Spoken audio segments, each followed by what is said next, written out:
आगे समझेंगे उससे पहले हम ये समझते हैं कि इस थ्योरी के माध्यम से ये बताया गया था कि लोअर लेवल इनकम एम्प्लॉय को ओवर टाइम वेज देना चाहिए। ओवर टाइम वेज मतलब जब वो जो एम्प्लॉय है अगर ओवर टाइम काम कर रहा है तो उसे हम ज़्यादा वेज देंगे पर आवर। लेकिन अपर लेवल एम्प्लॉय के लिए बोला गया था कि इफिशियंसी बेस या स्टॉक ऑप्शन प्लान दिया जाए, मतलब कोई टारगेट आधारित कर दिया जाए कि आप ये पूरा कर लीजिएगा तो आपको इतना बेज मिलेगा। ये अपर लेवल एम्प्लॉय के लिए बोला जा रहा है। और स्टॉक ऑप्शन प्लान मतलब कंपनी में शेयर दिया जाए तो इससे भावना बढ़ेगा कि अपना कंपनी है तो ज़्यादा काम किया जाए। तो वही लेबर सप्लाई में अब समझते हैं ये सब सारे चीज़ को कि कैसे काम करता है। तो जो हमारा जो लेबर सप्लाई होता है इसमें जो मेनली जो ट्रेड ऑफ होता है मेरा वो इस बात का होता है कि हमें कितना बेज मिल रहा है और हमको जो प्रेफरेंस क्या है ये कितना है। तो हम ये दोनों के आधार पर कि बेज क्या मिल रहा है तो हमारा प्रेफरेंस क्या है इसके आधार पर इक्विलिब्रियम पॉइंट डिसाइड होता है। और ये हम समझते हैं कि कैसे होता है। तो सबसे पहले ये थ्योरी में मान लिया गया है कि work is treated as bad, मतलब यहाँ इसमें इस थ्योरी में वर्क को बैड ट्रीट किया गया, मतलब काम करना को बैड। वो इस अर्थ में के कारण किया गया है कि जो हम काम करते हैं उसे हमें निश्चित टाइम फ्रेम में करना होता है, एक डिसिप्लिन वे से करना होता है और एक पहले से डिसाइडेड तरीका से किया जाता है या और उसको सुंदर ढंग से प्रेजेंट भी किया जाता है। ये सब वर्क में होता है। तो इसमें बहुत सारा हमारा कंस्ट्रेंट है, रुकाव है कि तो आप ये नहीं कर सकते हैं, इस तरह से बैड माना जाता है। और बैड का जो मतलब वर्क का जो उल्टा है, वर्क को बैड माना जाता है और वर्क के उल्टा हुआ जिसमें हम काम नहीं करते हैं तो उसे आनंद का समय माना जाता है या लेजर उसको बोलते हैं। तो यहाँ लेजर और हमारा लेबर आवर वर्क जो है उसमें लीनियर रिलेशनशिप है। 24 आवर मानिए किसी व्यक्ति के पूरी दिन भर में होता है तो लेजर हम बोल सकते हैं लेजर बराबर 24 माइनस लेबर आवर वर्क। तो देख सकते हैं ये लीनियर रिलेशनशिप है। अब अगर हम कंज्यूमशन ऑफ वर्क का हम इंडिफरेंस कर बनाए तो चूँकि कंज्यूमशन हमारा गुड है और वर्क टाइम हमारा बैड है तो इंडिफरेंस टर्म अपवर्ड स्लोपिंग आएगा। इसे आप समझ सकते हैं कि जैसे इस पॉइंट और इस पॉइंट पे सेम प्रेफरेंस हमारा है क्योंकि कुछ हमारा बैड बढ़ा है तो कुछ हमारा गुड है। हमारा कंज्यूमशन को मान रहे तो हमारा कंज्यूमशन भी कुछ बढ़ा है। कंज्यूमशन क्यों बढ़ा है ये समझ सकते हैं कि ज़्यादा काम करेंगे तो ज़्यादा वेतन मिलेगा, तो जितना हमें वेतन मिलेगा हम उतना खर्च करेंगे। और एक चीज़ याद रखिए कि ये कंज्यूमशन जो है वो रियल टर्म में दिया हुआ है। कंज्यूमशन मतलब जैसे हमारे पास टोटल वेज जितना मिला अब बटा price, total veg by price जो है वो कंज्यूमशन है। और ये हमारा वर्क टाइम। तो अगर हम इसे नॉर्मल इंडिफरेंस टर्म बनाना चाहें तो हम वर्क टाइम को लिख सकते हैं लेजर यहाँ पर, क्योंकि वर्क टाइम और लेजर के बीच में लीनियर रिलेशनशिप है कि लेजर बराबर 24 माइनस लेबर आवर वर्क। तो इधर हम जा रहे हैं तो हम ज़्यादा लेजर कर रहे हैं। ज़्यादा लेजर मतलब कर रहे हैं कि ज़्यादा समय हम आराम कर रहे हैं और कम समय काम कर रहे हैं। और इधर हमारा नॉर्मल कंज्यूमशन है। तो ये तो हमारा इंडिफरेंस टर्म हमने देख लिया क्योंकि लेजर भी गुड है कंज्यूमशन भी गुड है। अब तक हमने लेबर का प्रेफरेंस तो पढ़ लिया, अब हम लेबर का कॉन्स्टेंट पढ़ते हैं। तो कॉन्स्टेंट यहाँ पर मेनली हमारा बजट लाइन है जो बेज के कारण डिसाइड हो रहा है। जैसे अदर बाई एक्स एक्सिस पर मानिए लेजर है और बाई एक्सिस पर मानिए कंज्यूमशन है और ये हमारा बजट लाइन है। ए भी मान लेते हैं हमारा बजट लाइन है। तो सबसे पहले समझते हैं ए बी बजट लाइन क्या है। तो ए बी यहाँ पर जैसे हमें सबसे पहले बजट लाइन ड्रॉ करते समय हम देखते थे कि मैक्सिमम कितना लेजर हो सकता है। तो मेरा मैक्सिमम लेजर 24 आवर हो सकता है। यहाँ पर 24 आवर लिख देते हैं। और मैक्सिमम कंज्यूमशन मेरा कितना हो सकता है, तो कंज्यूमशन ये हो सकता है कि 24 आवर के 24 आवर हम काम करें, तो टोटल 24 इंटू डब्लू बेज मिल रहा है पर आवर के लिए, तो इतना हमको बेज मिल सकता है बाय प्राइस। तो ये पॉइंट तो ये हो जाएगा। तो इतना तो हम समझ गए। अब हम समझते हैं कि ये जो हमारा बजट लाइन है इसका स्लोप क्या हो रहा है, ये समझते हैं। तो आप देखिए कि जैसे इस पॉइंट से अगर इस पॉइंट पर हम जा रहे हैं तो 1 लेजर आवर कम कर रहे हैं, 1 यूनिट लेजर आवर कम कर रहे हैं और मेरा कंज्यूमशन इतना बढ़ रहा है। तो 1 आवर हम ज़्यादा काम कर रहे हैं, तो जो भी मेरा कंज्यूमशन बढ़ेगा इस पॉइंट से इस पॉइंट पर आने के लिए, वो हमारा क्या हो रहा है, वेज हो रहा है।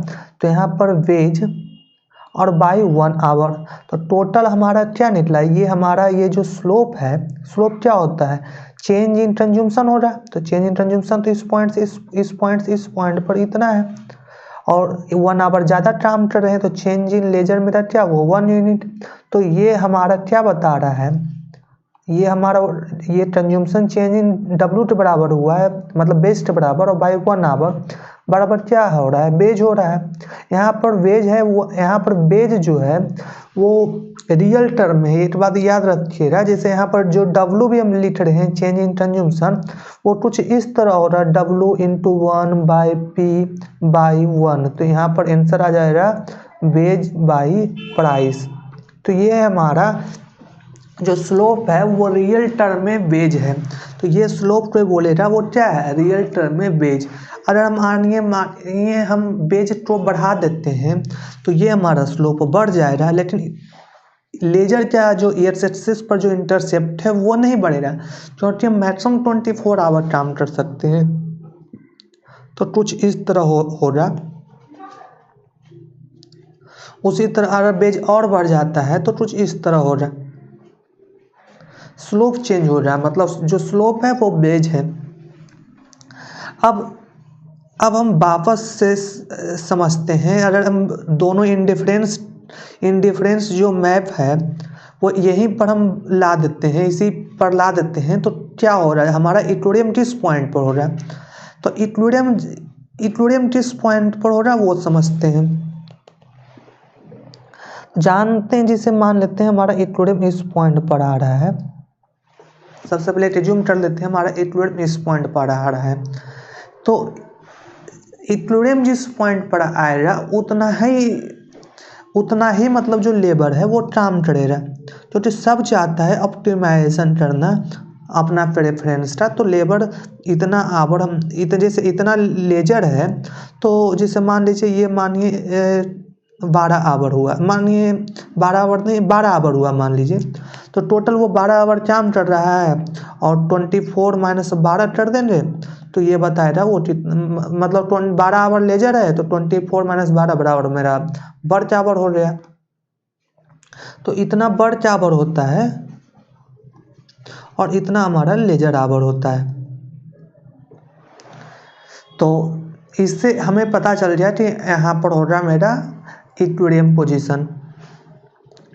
अब सोचिए कि हम किसी तरह से बेज बढ़ा देते हैं, तो बेज बढ़ाने पर क्या हो सकता है, जब बेज बढ़ेगा तो दो चीज़ हो सकता है, बेज बढ़ेगा तो दो चीज़ हो सकता है। यहाँ पर दो चीज़ लिखा हुआ है कि बेज बढ़ने से सबसे पहले जो पॉसिबल इनकम है वो बढ़ सकता है, और दूसरा ये हो सकता है कि बेज बढ़ने से लेजर कॉस्टलियर हो जाएगा।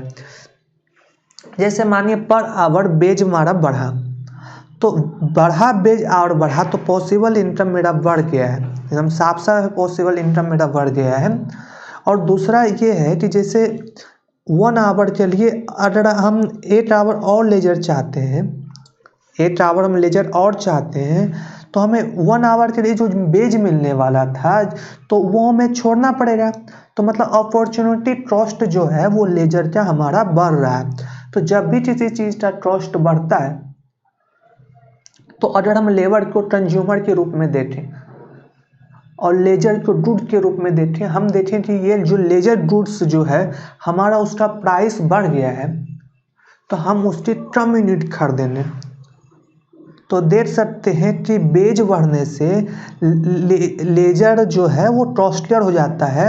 इस कारण से लेजर हमारा घट जाएगा और उससे हम कंज्यूमशन कर देंगे। जैसे ज़्यादा घंटा काम करेंगे तो हम ज़्यादा हमको मतलब ज़्यादा घंटा हम काम करेंगे तो हमारा ज़्यादा हमको वेतन मिलेगा।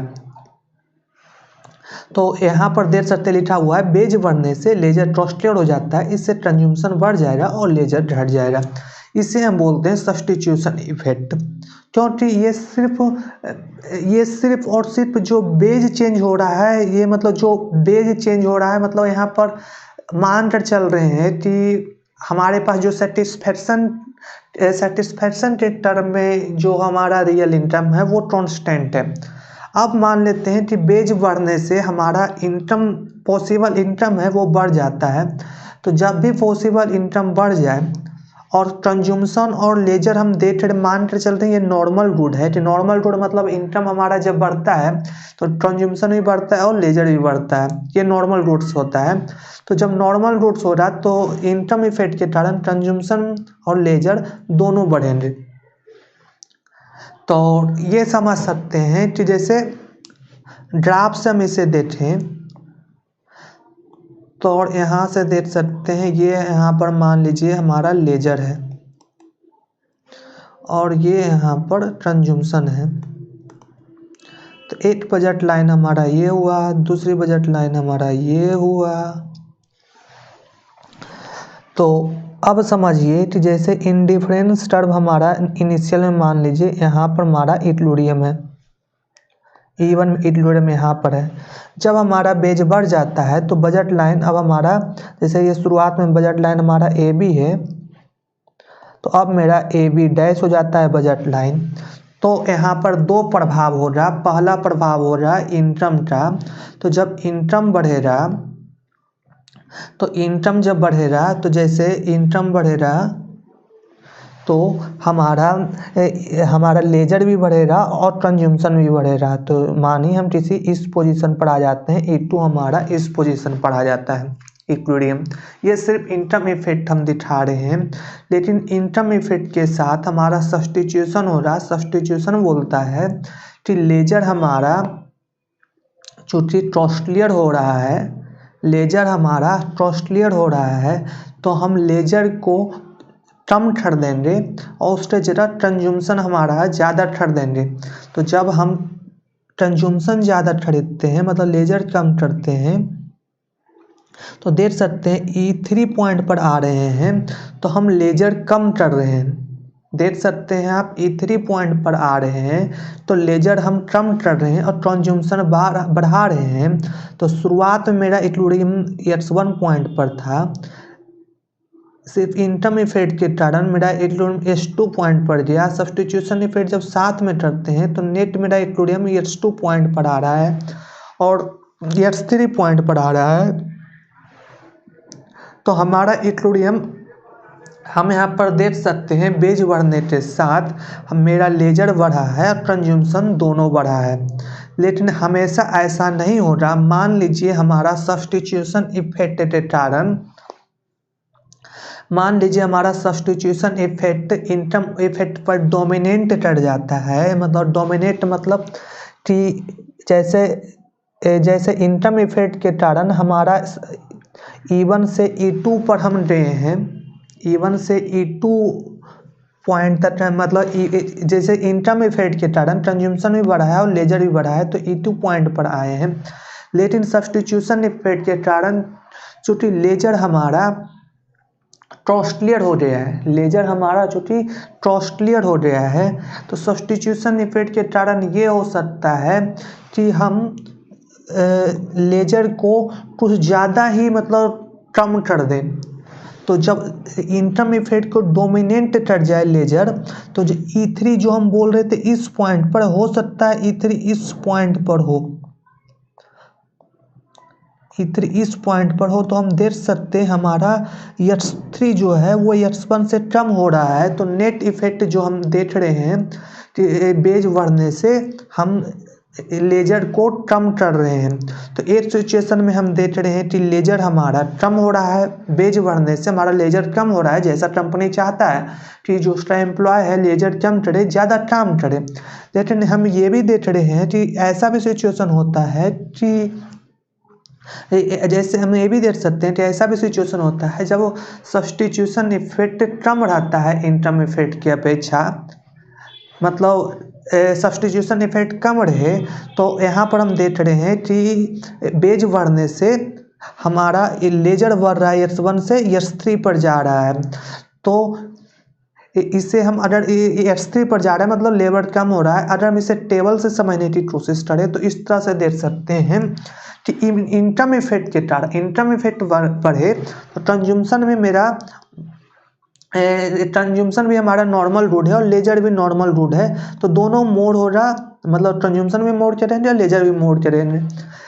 सब्स्टिट्यूशन इफेक्ट के कारण क्या हो रहा है ये देखिए, सब्स्टिट्यूशन इफेक्ट के कारण लेजर हमारा महंगा हो रहा है क्योंकि हम बेच बढ़ा रहे हैं, तो अपॉर्चुनिटी कॉस्ट जो हो रहा है लेजर के लिए 1 आवर लेजर के लिए वो हमारा ज़्यादा हो रहा है। मतलब जब कॉस्ट बढ़ रहा है किसी भी चीज़ का तो हम उसका कम मतलब कंज्यूम करेंगे, कम उसका सेवन करेंगे, तो ये हमारा लेजर से लेस हो रहा है और कंज्यूमशन हमारा क्या हो रहा है वो बढ़ रहा है। क्योंकि लेजर हम कम कर रहे हैं तो कंज्यूमशन नॉर्मल सी बात है कि हमारा बढ़ेगा। तो देख सकते हैं कंज्यूमशन हमारा इनकम इफेक्ट से भी बढ़ रहा है, सब्स्टिट्यूशन इफेक्ट से भी बढ़ रहा है, तो कंज्यूमशन तो हमारा बढ़ेगा। लेकिन यहाँ पर जिसे हम देख सकते हैं लेजर आवर इनकम इफेक्ट के कारण मोर हो रहा है, लेजर बढ़ रहा है इनकम इफेक्ट के कारण, और सब्स्टिट्यूशन इफेक्ट के कारण लेजर कम हो रहा है। तो अब लेजर ज़्यादा हो रहा है कि कम हो रहा है ये इस बात पर डिपेंड करेगा कि इनकम इफेक्ट डोमिनेट करेगा कि सब्स्टिट्यूशन इफेक्ट डोमिनेट करेगा। तो जब सब्स्टिट्यूशन इफेक्ट डोमिनेट करे, जब सब्स्टिट्यूशन इफेक्ट डोमिनेट करे मतलब लेस वाला ज़्यादा डोमिनेट करे तो हम लेजर कम कर देंगे। तो जब लेजर हम कम कर देंगे तो मतलब हम ज़्यादा काम करेंगे। ये मेनली उस जगह देखा जाता है जैसे जब स्टूडेंट लोग को पहला और प्लेसमेंट मिलता है तो उनके लिए लेजर से मार्जिनल यूटिलिटी बहुत ही कम होता है क्योंकि वो अच्छा खासा लेजर पहले से एंजॉय करके जाते हैं। और तो जब उनके लिए लेजर के लिए मार्जिनल यूटिलिटी कम हो रही है तो अगर उसके बाद भी अगर उनकी देख सकते हैं कि मार्जिनल कॉस्ट बढ़ेगी, जिससे वेज बढ़ने के साथ मार्जिनल कॉस्ट बढ़ता है, तो मार्जिनल कॉस्ट बढ़ने के बाद तो वो लेजर कम करने की उनकी मतलब लेजर कम करने की उनकी टेंडेंसी ज़्यादा हो रही क्योंकि उनके लिए कंज्यूमशन की बहुत ज़्यादा महत्व रहता है, तो सब्स्टिट्यूशन इफेक्ट ज़्यादा होता है। तो जब सब्स्टिट्यूशन इफेक्ट ज़्यादा होता है तो लेजर ये लेस जो है वो डोमिनेट कर जाएगा इनकम इफेक्ट पर। तो यहाँ पर हम लेजर कम करेंगे और वो स्टूडेंट के बारे में देखा जाता है कि वेज बढ़ने के साथ वो लेजर कम कर देते हैं और खूब काम करते हैं, मतलब ज़्यादा आवर काम करते हैं। लेकिन अगर हम वही प्रोफेशनल क्लास में देखते हैं तो प्रोफेशनल क्लास अच्छा खासा मतलब लाइफ जी चुके हैं और अच्छा खासा इनकम कर लिए हैं, तो अब उनका कंज्यूमशन से उनका मार्जिनल यूटिलिटी उतना नहीं मिलता है जितना कि लेजर से मिलता है, क्योंकि उनकी लाइफ भी कम बची है, 20 साल 30 साल बचा होगा, तो उनका लेजर से यूटिलिटी बहुत ही ज़्यादा रहता है। तो इस कारण वहाँ पर इनकम इफेक्ट डोमिनेट कर जाता है, मतलब इनकम बढ़ने के साथ उनकी लेजर ज़्यादा लेजर वो करना चाहते हैं, तो इनकम इफेक्ट डोमिनेट कर जाता है हायर स्टेज में या हायर इनकम लेवल पर। तो यहाँ पर हम देख सकते हैं जब इनकम इफेक्ट डोमिनेट करे तो लेजर क्या हो जाएगा, ज़्यादा हो जाएगा क्योंकि मोर यहाँ पर ज़्यादा हो रहा है। तो इस सिचुएशन में नेट हमारा क्या हो रहा कि लेजर जब ज़्यादा करेंगे तो वो कम मतलब वो कम देरी काम करेंगे, तो यहाँ पर वेतन बढ़ाने इंक्रीमेंटल भी किया कंपनी ने, वेतन बढ़ाया भी, लेकिन वो काम कर रहे हैं। तो क्यों बढ़ाएंगे, तो उससे बढ़िया है कि नहीं बढ़ाए। तो उसका जगह इसीलिए तो बोला गया था कि मतलब सुझाव दिया गया था कि अपर लेवल एम्प्लॉय में इफिशियंसी भेज दिया जाए, मतलब टारगेट दिया जाए या स्टॉक ऑप्शन प्लान दिया जाए, और लोअर लेवल इनकम में ओवर टाइम बेजेस के बारे में बात किया जा रहा है। तो अब हम समझते हैं ओवर टाइम बेस देने से क्या फ़ायदा है। उससे पहले हम labour our supply term draw करते हैं। तो लेबर आवर सप्लाई टर्म हमारा इस तरह बनेगा, जैसे एक्स एक्सिस पर हमने लेबर आवर लिख दिए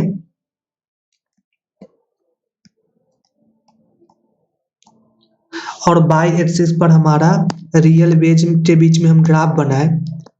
तो मान लीजिए शुरुआत में वेज W1/P है, P हमारा एवरेज प्राइस है, मतलब रियल वेज की बात कर रहे हैं। तो शुरुआत में वेज बढ़ाते हैं तो सब्स्टिट्यूशन इफेक्ट डोमिनेट करता है, तो सब्स्टिट्यूशन इफेक्ट डोमिनेट करता है तो हम यहाँ पर लेजर जंप करने लगते हैं, तो टोटल हमारा जो लेबर आवर है वो ज़्यादा बढ़ेगा। शुरुआत में लेबर आवर बढ़ेगा और ये मानिए W2 बेज तक हमारा बढ़ता है। उसके बाद भी अगर हम बेज बढ़ाते हैं तो उसके बाद भी हम देख सकते हैं यहाँ पर कि जब उसके बाद भी बढ़ाते हैं तो एक समय के बाद हमारा जैसे इस तरह से माने हम बेज और बढ़ाए हैं, तो जब हमारा एक लेवल पर इनकम बढ़ जाए तो और हमारा एज भी अच्छा खासा हो जाए तो वहाँ पर हमारा मार्जिनल यूटिलिटी जो होता है वो लेजर से ज़्यादा बढ़ जाता है। तो बेज बढ़ाने से हम वहाँ पर इनकम इफेक्ट डोमिनेट करता है। तो इनकम इफेक्ट जब डोमिनेट करे तो इनकम इफेक्ट डोमिनेट करेगा तो लेजर हम यहाँ पर ज़्यादा बढ़ाने लगेंगे। तो जब यहाँ पर देख सकते हैं जब इनकम इफेक्ट डोमिनेट कर रहा है तो हम लेजर जब ज़्यादा बढ़ाते हैं तो हमारा लेबर आवर क्या होता है एक समय के बाद कम होने लगता है। तो इस तरह से जो लेबर सप्लाई टर्म बनता है backward bending labour supply term बनता है। इसे आप समझ सकते हैं कि labour supply term backward bending बन रहा है। अब हम ओवर टाइम बेस का फायदा देखते हैं। तो ओवर टाइम बेस में कुछ इस तरह होता है, जैसे मान लीजिए हमारे पास कोई व्यक्ति काम करने के लिए मानने के लिए आता है, तो वहाँ पर हम देख सकते हैं कि जैसे हम उस व्यक्ति से बोलेंगे कि जैसे मान लीजिए कि अगर हम तुमको 12,000 दे रहे हैं तो कितना देरी काम करेगा।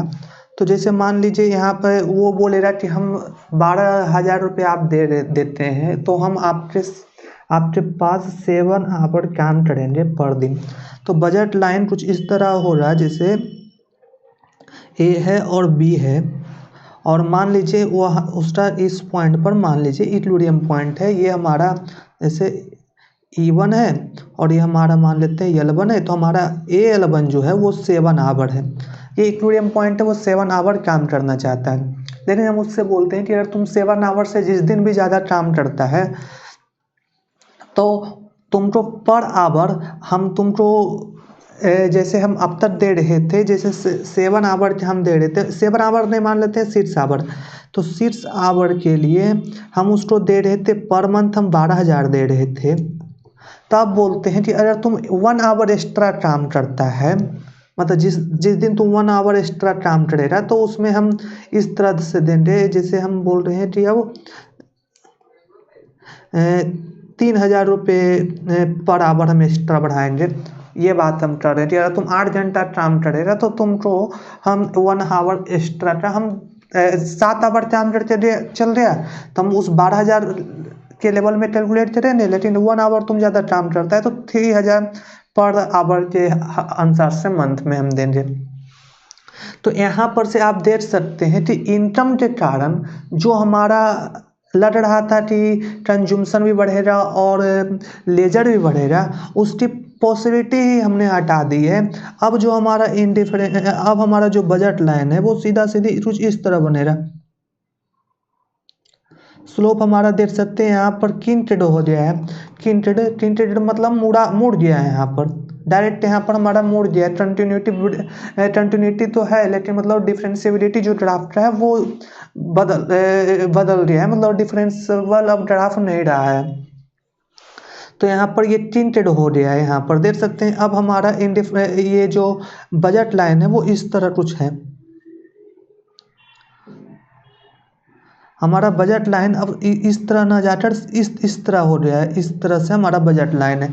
तो टिंटेड बजट लाइन है, तो इससे क्या प्रभाव पड़ेगा। जब ये टिंटेड बजट लाइन है तो पहला तो यहाँ पर इनकम इफेक्ट तो 0 हो गया है, तो बाकी जो बचेगा वो सब्स्टिट्यूशन इफेक्ट के कारण बचेगा। और सब्स्टिट्यूशन इफेक्ट में क्या हो रहा है कि अब चूंकि अब चूंकि ये हमारा बेज बढ़ गया है तो इस कारण अपॉर्चुनिटी ट्रस्ट हमारा लेजर क्या वो बढ़ जाएगा। तो किसी भी चीज़ का अपॉर्चुनिटी ट्रस्ट बढ़ता है तो सबसे पहला हम बताते हैं कि वो चीज़, अब किसी भी चीज़ का ट्रस्ट बढ़ रहा है तो किसी भी चीज़ का ट्रस्ट बढ़ रहा है तो वो चीज़ हम मतलब कम खरीदना शुरू करेंगे ना। किसी भी चीज़ का तो बढ़ेगा तो जो सस्ता है वो खरीदने जाएंगे, तो यहाँ पर कंज्यूमशन सस्ता पड़ रहा है, लेजर हमारा महंगा पड़ रहा है, तो हम बोलेंगे कि वन ले बराबर कम कर देते हैं, क्योंकि इससे हम ज़्यादा अब ज़्यादा सेटिस्फेक्शन खरीद रहे हैं। तो इस तरह से हमारा इक्विलिब्रियम कुछ इस तरह आ जाएगा। तो यहाँ पर हम देख सकते हैं कि अगर इस तरह से अगर हम बेच बढ़ाते हैं, ओवर टाइम बेच दे रहे हैं, तो अब जैसे पहले 6 आवर काम कर रहा था अब 8 आवर काम कर सकता है यहाँ पर। तो इसी कारण से मतलब जो न्यू कमर जो होता है कंपनी में, तो वहाँ पर ओवर टाइम बेच उनके लिए दिया जाता है। और जो पुराना एम्प्लॉय होते हैं और जिनकी बेच पहले से हाई होता है या जो एकदम high class top level income वाले लोग हैं, उनको इफ़िशियंसी बेच दिया जाता है, उनको टारगेट दिया जाता है कि आप इतना फिर से पूरा कीजिए तो आपको इतना वेतन मिलेगा। तो उससे वो ज़्यादा काम करने के लिए उत्साहित होते हैं। या नहीं तो उनको कंपनी में कुछ शेयर दिया जाता है तो जिससे उनको फील होता है कि ये कंपनी तो उनका है, तो अपने कंपनी के लिए तो उन्हें ज़्यादा मेहनत करना ही चाहिए। तो ये सब टेक्निक अपनाया जाता है।